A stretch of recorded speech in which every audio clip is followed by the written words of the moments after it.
sebagai contoh sekarang ya. Ini ingin saya sebutkan, bukan ingin memperbesarkan masalah kecil. Dan sebenarnya masalah agama ini tidak ada istilah kecil, ya kan? Bahkan Nabi telah menyebutkan ada yang masuk surga dikarenakan ranting pohon yang dia pindahkan dari tengah jalan. Ada seorang wanita pelacur masuk surga dan Allah maafkan dosa zinanya tatkala dia memberi minum kepada seekor anjing yang hampir mati. Nabi menyatakan la tahqiranna minal ma'rufi syai'a. Walau antalqa bi akhaka biwajhin talaq. Jangan pernah engkau meremehkan sebuah kebaikan sekecil apapun, sekalipun hanya dengan senyum ketika bertemu dengan saudara muslim. Ingin saya sampaikan beberapa masalah berikut ini karena saya melihat di beberapa media ingin dikaburkan hukumnya. Ya, ingin dikaburkan dan ingin dibalik hukumnya. Contohnya jenggot. Ya. Contohnya jenggot. Kalau kita membuka hadis-hadis tentang jenggot, Imam Son'ani yang hidup 200 tahun yang lalu menukilkan kesepakatan 4 mazhab tentang wajibnya jenggot untuk kaum lelaki. Wajib membiarkan, bukan menumbuhkan ya. Beda ya. Kalau wajib menumbuhkan berarti besok meledak produk wak doyok. Dianjurkan beli produk wak doyok supaya keluar jenggot. Enggak dianjurkan. Yang diwajibkan oleh Nabi membiarkan jenggot yang tumbuh dan dilarang mencabutnya, tapi enggak dianjurkan menumbuhkan. Jadi enggak perlu beli wak doyok supaya keluar jenggot. Ya. Ya mau beli ya silakan, maksudnya enggak dianjurkan, enggak dikatakan sunnah. 4 mazhab berpendapat wajib. Dalilnya banyak. Hadis Bukhari Muslim dari Abu Hurairah, dari Abu Sa'id, dari Jabir, dari Abdullah bin Umar, dari Abdullah bin Abbas. Bahkan Imam Son'ani menyatakan hadis jenggot mutawatir hukumnya. Dan bunyinya perintah, kata Imam Son'ani. Di antaranya hadis Nabi uhfu syawarib wa'ful luha.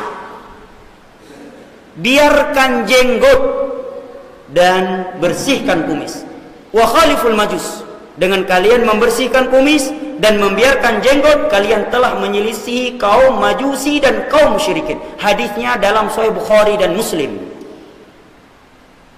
Datang dai kondang ya, kalau ikut mazhab Syafi'i boleh enggak jenggot? Jenggot kan sunnah, enggak wajib. Masya Allah, 4 mazhab sepakat wajib. Kalau saudara enggak berjenggot, janganlah kelek-kelek hukum Allah. Sampaikan hukum Allah seadanya, sekalipun yang menyampaikan melanggar.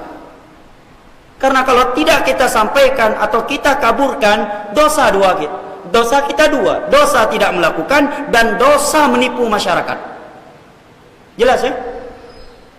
Sunnah kita Syafi'i ya sunnah. Lah para ulama salaf, mereka melakukan suatu ibadah karena tahu itu sunnah. Lah sekarang kita gara-gara sunnah enggak kita lakukan, kan terbalik.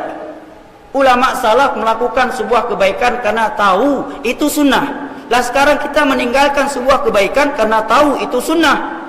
Kan kamu balik. Jelas ya? Sekarang orang berjenggot ribut, menyeleneh di tengah-tengah masyarakat. Padahal jenggot yang diperintahkan, dilarang oleh Nabi mencukur jenggot. Bahkan para ulama menjelaskan ketika Abdullah bin Umar bin Khattab, putra Umar, beliau pernah mencukur jenggotnya setelah satu genggam. Setelah satu genggam di sini, bukan di sini. Yang salah paham. Karena orang-orang terkadang suka kelek-kelek agama. Satu genggam dipotong di atas. Itu bukan satu genggam namanya. Itu satu jari. Setelah satu genggam beliau potong. Para ulama menjawab bahwa para sahabat, mayoritas para sahabat menyelisihi perbuatan sahabat Abdullah bin Umar. Umar ayahanda beliau sendiri menyelisihinya. 1. 2. Bahwa beliau melakukannya itu ketika umrah, ijtihad dari beliau. Kata Imam Malik. Ingin saya dudukkan masalah ini karena sering dikaburkan, karena dia tidak melihara. Ya kalau jawab wajib, gimana nih, saya ustaz nggak berjenggot. Sunnah, yang menjenggot silakan, yang penting yang kayak tusuk sate aja katanya. Subhanallah. Jenggot itu fitrah. Nabi memerintahkan kita membiarkan jenggot dan itu bentuk menyelisih majusi dan kaum musyrikin di masa itu. Menunjukkan apa? Jenggot itu penampilan modern.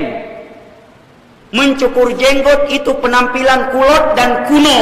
Sebelum Islam, mereka cukur jenggot, membiarkan kumis. Datang Islam menyuruh kumis dibersihkan dan tumbuhkan jenggot. Berarti berjenggot yang modern atau yang mencukur jenggot tidak modern? Yang modern. Hah? Mana yang modern? Berjenggot. Jelas ya jamaah? Bukan juga kita pahami yang nggak berjenggot neraka, yang berjenggot lebih afdal daripada yang nggak berjenggot. Enggak, kita nggak bahas itu. Kita lagi bahas duduk permasalahan ilmiah. Bisa jadi orang yang nggak berjenggot karena suatu kondisi dia tidak berjenggot, tapi punya ibadah yang lain yang tidak dimiliki oleh yang memiliki jenggot.